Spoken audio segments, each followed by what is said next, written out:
The stolen necklace. It was a quiet night in the small town of Willow Creek. The moon was shining bright in the sky, and the stars were twinkling like diamonds.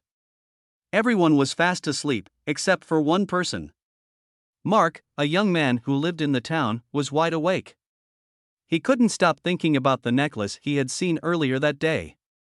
It belonged to his neighbor, Mrs. Johnson, and it was the most beautiful thing he had ever seen. Mark knew that stealing was wrong, but the temptation was too strong.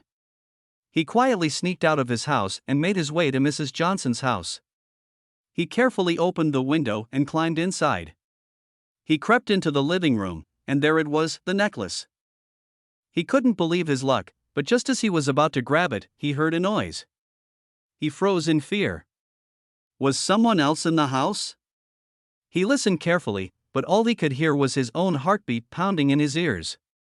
He took a deep breath and continued to reach for the necklace. Suddenly, the lights came on, and Mrs. Johnson appeared in the doorway. "What do you think you're doing, young man?" she asked, her eyes flashing with anger. Mark was caught red-handed. He tried to come up with an excuse, but he couldn't think of anything to say. Mrs. Johnson called the police, and Mark was arrested for burglary. He spent the next few months in jail, regretting his decision to steal the necklace. He realized that his desire for material things had blinded him to the consequences of his actions.